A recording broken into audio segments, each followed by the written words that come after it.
నిలబెడాలి. అందుకనే మన దేవుని సంఘములో ఏదో పైగా చెప్పుకొని పైగా భక్తి చేసి ఈరోజు గడిచిందిలే పై భక్తి చేద్దామని అంటే ఆ భక్తి మనకు పనికొస్తుందా? పనికిరాదు. అందుకనే నిత్య జీవానికి వెళ్ళాలంటే పరిశుద్ధులు వెళ్తారా? ఎవరు వెళ్తారు?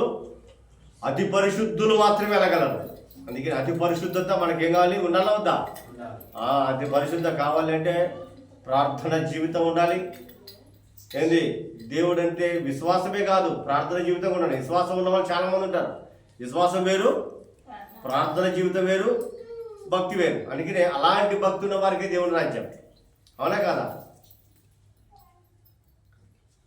మొన్న ఒక చోటకి పోయా, ఇదే సూర్యాపేటలో రమేష్ కూడా వచ్చింది. అక్కడికి పోయేటప్పటికి అలా బాబు పుట్టాలని ప్రార్థన చేయమన్నారు. ప్రార్థన చేస్తున్నాను. అక్కడ కొంతమంది గబగబా మేము ప్రార్థన అయిపో దగ్గర వచ్చారు. కొంతమంది వచ్చి మాకు ప్రార్థన చేయమని వచ్చారు. అతను వచ్చిండు రాలేదో ప్రార్థన చేయమనగానే నేను ప్రార్థన ఇది చేయకముందే చెప్పాను, నాయన నీ చుట్టూ నీ తలకాయలు మొత్తం పెట్టుకున్నాగా అంబేద్కర్ రాజ్యాంగం అన్న అని మిత్రులు పోయి చూశాడు.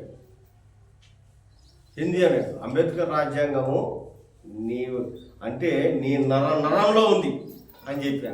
అతను ఎవరు మనకు తెలియదు, మనం ఎవరు మనకు తెలియదు కదా. కరెక్టే కదా రమేష్ అంటే అతను మిత్రులు పోయి ఏం చేయగలరు? ఇంత కరెక్ట్గా చెప్తున్నాడు. దేవుడు నాకు చూపిస్తున్నాడు కరెక్టా కాదంటే కరెక్ట్ అని. అందుకనే తన జీవితంలో కూడా పిల్లరా ఒక గొప్ప మేలు గొప్ప కార్యాలను చూడాలి అంటే దేవుణ్ణి హత్తుకుంటే మాత్రమే కార్యం జరుగుతుంది. కానీ మామూలుగా ఎంత మాత్రము మనము దేవుని రుచి చూడలేము. అందుకని ఇక్కడ ఒక మాట ఉంది చూడండి పిల్లరా. మరి ఏ మాట అంటే మరి పరిశుద్ధ గ్రంథం నుండి మనము ఈ దినము అంశభాగం చెప్పుకుందాం. ఈ దినము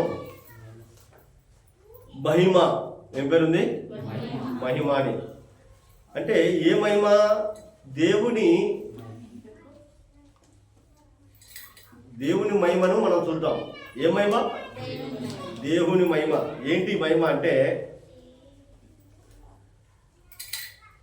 అపోస్తలుడైన పౌలు గారు కొరింథీకి రాస్తూ 2వ పత్రికలో 3వ అధ్యాయం 16 నుంచి 18 వచనాలు చదువుకుందాం. చదువుకొని ముందుకు కొనసాగుదాం పిల్లరా. ఒకసారి తీయండి. 160 పేజీ నెంబర్ 160 వర్స్ తీయండి ఒకసారి. 3వ అధ్యాయము 16 నుంచి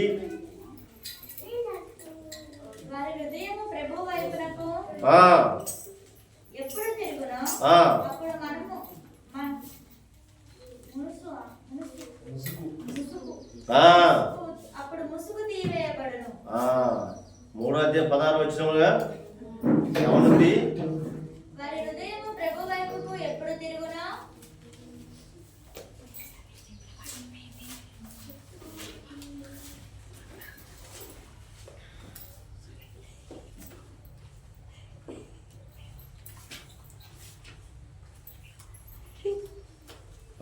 వారి హృదయము ప్రభు వైపునకు ఎప్పుడు తిరుగునో అప్పుడు ముసుగు తీసివేయబడును. ప్రభువే ఆత్మ, ప్రభు యొక్క ఆత్మ ఎక్కడ నుండునో అక్కడ స్వతంత్రమును. మనమందరమును ముసుగులేని ముఖముతో ప్రభు యొక్క మహిమను అద్దము వలె ప్రతిఫలింప చేయుచు మహిమ నుండి అధిక మహిమను పొందుచు ప్రభువుకు ఆత్మచేత ఆ పోలికగానే మార్చబడుతున్నాము. ఎలా మార్చబడుతున్నామంట? ప్రభువు ఏంటి? ఏంటి అసలు ఇప్పుడే చదివింది? చెప్పండి. అరే ఇప్పుడే చదివారుగా. ఎట్లంట?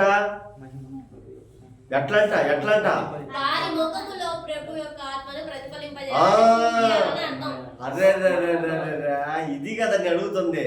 ఇప్పుడే కదా చదివింది, అప్పుడే మర్చిపోతే ఎట్లా? అందుకని మళ్ళీ వారం దాకా ఆడ గుర్తుంటుంది, నెల దాకా ఆడ గుర్తుంటుంది, ఇంకా సంవత్సరాలు ఆడ గుర్తుంటాయి.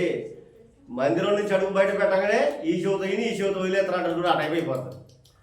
అందుకనే దేవుని యొక్క మహిమ ఎవరిలో నుండి కనపడిద్దంట? మనలో నుండి కనపడిద్దంట. అందుకనే మనం ఆయన స్వరూపంలోకి వెళ్ళిపోవాలి, ఆయన మనలో నుండి కనపడాలి అని దేవుడు ఏర్పాటు చేసుకున్నాడు. అందుకనే కానీ దేవుడికి మనుషులు ఏమైపోతున్నారు తెలుసా? దూరం అవుతున్నారు. కనుక ఇలాగనే కూడా దేవుడు మనతో మాట్లాడదామని చిన్న ప్రార్థన చేసుకుని ముందుకు కొనసాగుతాం. ప్రార్థించుకుందాం. పరిశుద్ధుడమైన మా తండ్రి, సకల ఆశీర్వచన కారణ సంబుద్ధుడమైన మా దేవా నీకు వందనాలు ప్రభువా. మరి ఈ పరిశుద్ధ దినము పునరుద్ధరణ దినమందున తండ్రి నీ సన్నిధిలో చేరి లేఖనము కూడా మాట్లాడుతుండగా ఈ దాసుని మీరు జ్ఞాపకం చేసుకోమని వేడుకొని చిన్నాం తండ్రి. నీ మాటకు, నీ నోటికి మాటగాను, నీ మాటకు కూరగాను, నీ చేతిలో బలమైన సాధనముగాను వాడుకొనమని వేడుకొని చిన్నాం. ఎవరును కాదంటానికి లేదంటానికి వీలు కాని వాక్శక్తిని అనుగ్రహించమని, సత్యవాక్యమును సరిగా విభజించి బోధించడానికి నాకు సహాయం చేయమని వేడుకొని చిన్నాం తండ్రి. అయా నేను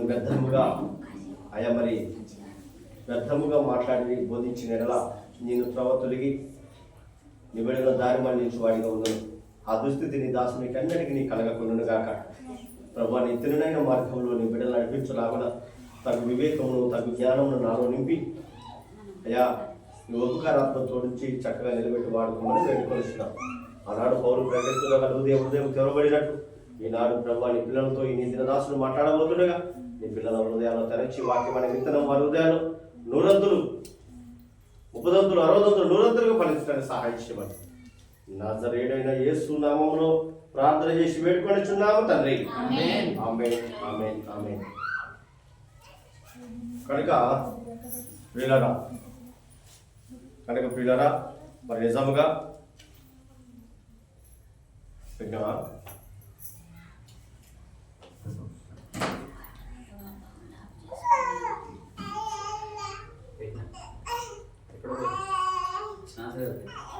అదేవిధంగా దేవుడు మాట్లాడుతున్నాడు.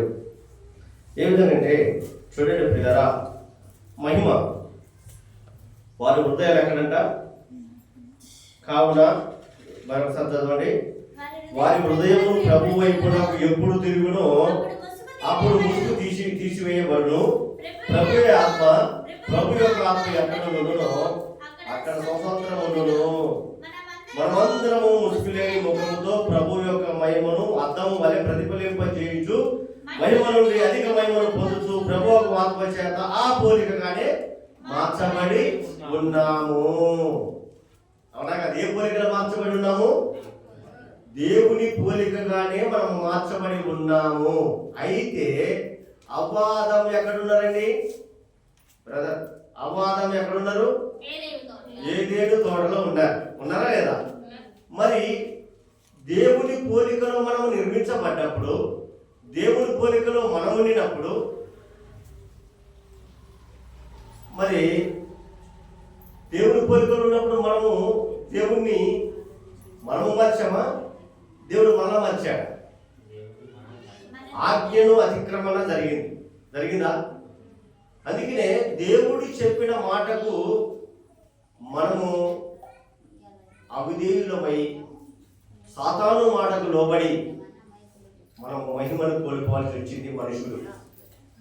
ఎలాగ మహిమను కోల్పోయాడు అంటే అదేవిధంగా ఆ రోజు తినొద్దు అన్న పనుని తిని తను మహిమను కోల్పోయాడు ఇలాగా. అయితే మనమైతే దేవునికి దూరం అవుతా ఉన్నాము, కానీ దేవుడంట మనకు దగ్గర అవుతా ఉన్నాడంట. ఎలాగంటే ఆయన తను మార్చుకుంటూ వస్తా ఉన్నాడు మన దగ్గరికి. ఆయన మారుతున్నాడు, కానీ మనుషుడు మారట్లా. ఎందుకు మారట్లా మనుషుడు? అనా ప్రార్థిద్దాం. మనుషుడు మారుతున్నాడా? మారట్లేదండి. అందుకనే ఆదాము ఎక్కడ కోల్పోయాడు?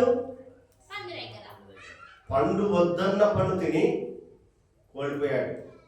అందుకనే